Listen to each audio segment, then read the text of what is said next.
Do you have a paranormal story you want to share on Night Dreams Talk Radio? You could be a guest. Email us at nightdreamstalkradio@gmail.com. From our compound, from the West Coast to the East Coast to worldwide, both on the internet and terrestrial radio, you're listening to Gary Anderson on Night Dreams Talk Radio After Dark. Well, I can just say hi to everybody. Tonight, we're on 1380 AM, 105.3 FM. There are stations that break the news and stimulating talk, I should say. Well, James, 15 are dead in Brazil as they had a massive rain it hit. Wow, that's too bad. I think this is the time of year that Brazil and a few of the other countries there, they really get some serious rain. Oh, they do. I mean, again, the whole world climate is changing. In Antarctica, the ice is melting off, the ice sheets and all that stuff so fast. They found an island that they didn't even know existed. Yeah, you're absolutely correct. And I actually reported that in one of my stories. They had 2 days of 60-plus degrees. And it has melted so much of the ice that you're right. There was an island there that was uncharted, never seen before. So what's that tell you how much ice melted? That's a lot, and it's continuing. What's happening? Okay, the sun is in a, what do you call it? It's not producing a lot of sunspots right now. The sunspots puts out energy. That's, gives us our nice temperatures and stuff. When the sun goes dormant, it's not putting out much in sunspot activity. Therefore, our temperatures on Earth start cooling down. That's what caused like the mini ice age and ice ages in the past, that the sun went dormant for a long period of time. Now, what has been protecting us, in one aspect, we got all this weird stuff going on, is the methane gas. It's so much of it. It's holding the temperature in. So it's just like if you got a bubble and you put heat into it. It's weird if you really think about it. If we didn't have all this methane gas going, keeping our temperature up and causing temperatures to rise, it'd be opposite. We would actually right now be going into a mini ice age, or worse right now. Yeah, that's something to think about right there. And I think somewhere I read that I think termites are responsible for like 4 or 5% of the methane gas and in cows and stuff like that. But there's tons of methane gas on the ocean floor. And when it comes up, like one little bubble that maybe the size of your fist, it's under so much pressure, depending on how deep it is. When it hits the surface, it expands to way much bigger than that bubble. Oh, yeah, but again, Antarctica is really, as the thermofrost is melting, okay, that vegetation has been buried for tens of thousands of years, right, are now decomposing, and it's creating methane gas. Have you ever seen like an old where they had a garbage dump and then they closed it and they put all these vents in it and ignite it and they're burning off the methane gas? I got news for you. The garbage dump that's 5 miles up the road from my house in Bolivar, you can go right by the highway and look over to the right, and there's a big pipe sticking up out of the ground. It's burning on a heavy flame, like somebody's got pressure behind it burning. Oh, yeah. And it's on a mountain of garbage. It's the dump, So, yeah, you're absolutely right about that. Yeah, there's one dump up here near Seattle, actually near the SeaTac Airport, International Airport. That's the Seattle-Tacoma Airport. They have massive of those things. Probably a good 50, 60 of them burning off the methane. Because that dump was used for many years. Now, you can figure all that rotting garbage is producing methane. Think about Antarctica, the size of it. And as it thaws out, this methane gas is going up. So...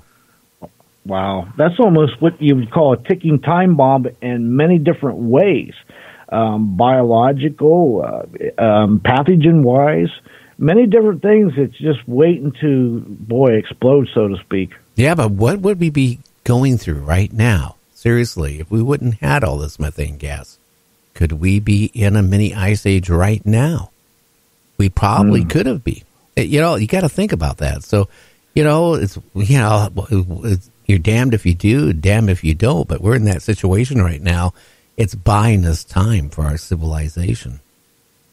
Yeah, it's very kind of a fragile system. It's a give and take, yin and yang, and boy, it doesn't take much to throw it off balance one way or the other. And that's what we hope that it doesn't happen, either seismic wise or too much thermofrost melting or too much ice. It's really, hopefully it doesn't go too far one way or the other. Well, I don't know. It depends because of all this trapped methane gas. It's going to keep Antarctica, from, refreezing back. It's going to continue doing the thaw.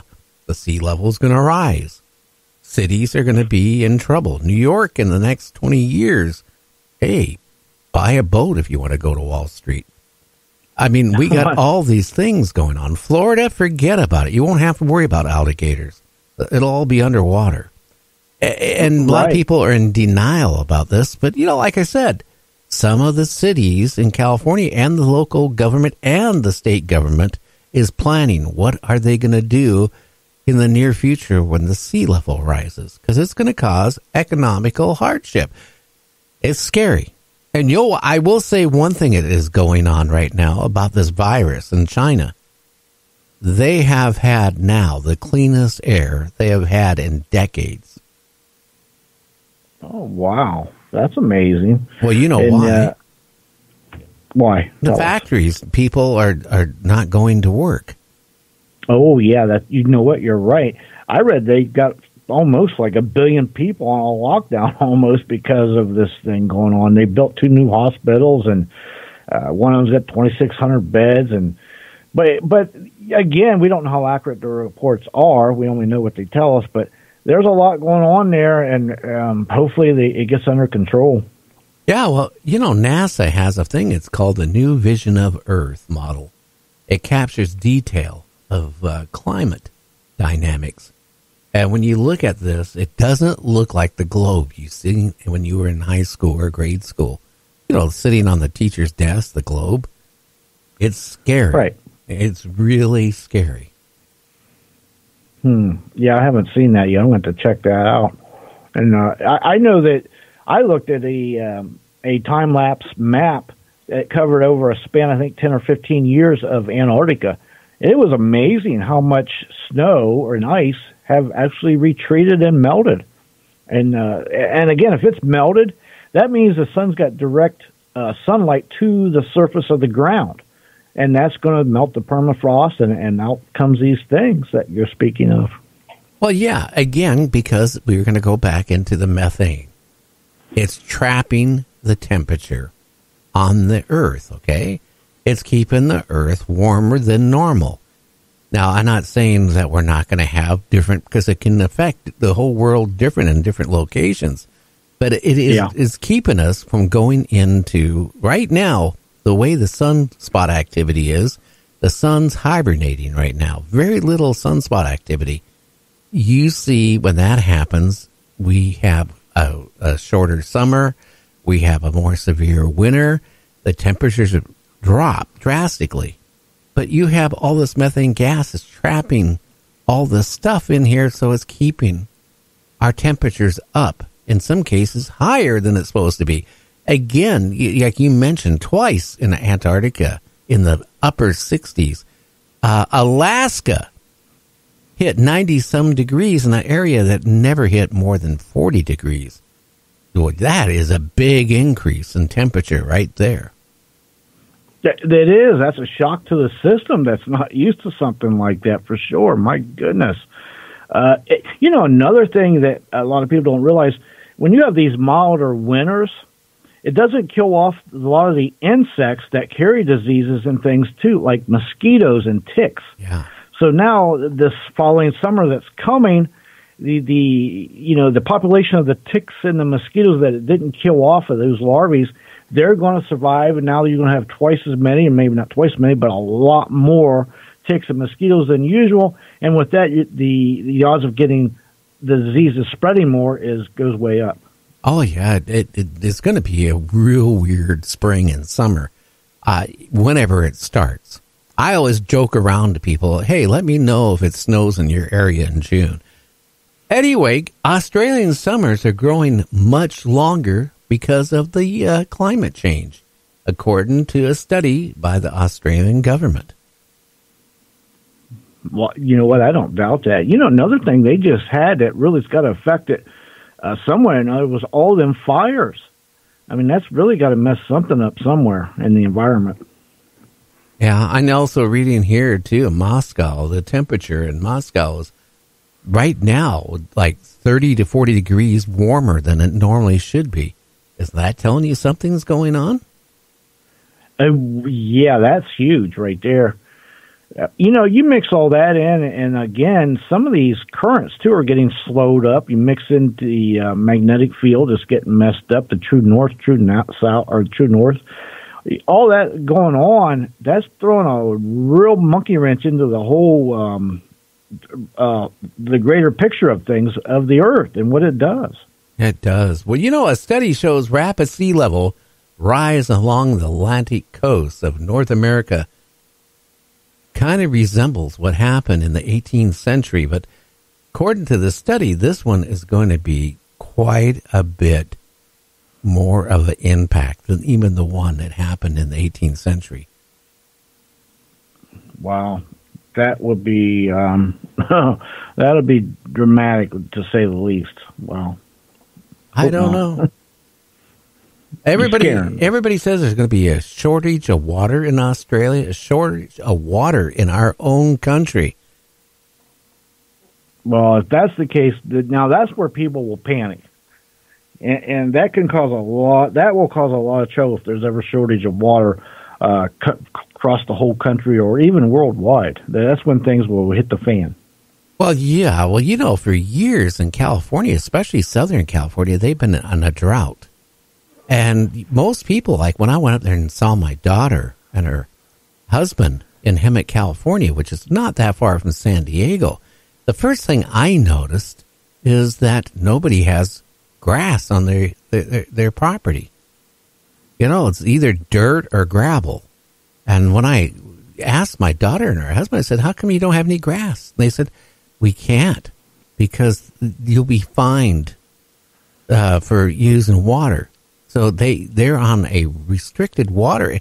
The first fine is a couple $100 fine, then it's a couple $1,000, and then they threaten to shut you off and take you to court. Yeah, I know Southern California. I know around the turn of the century it was so dry, I have no water there, that one guy built a massive pipeline from the mountains like 100 miles away to pipe it into L.A. because it was, you know, in Southern California. Because there's just no water. It was like basically a desert type. And like you're saying, there's no grass. It doesn't rain enough.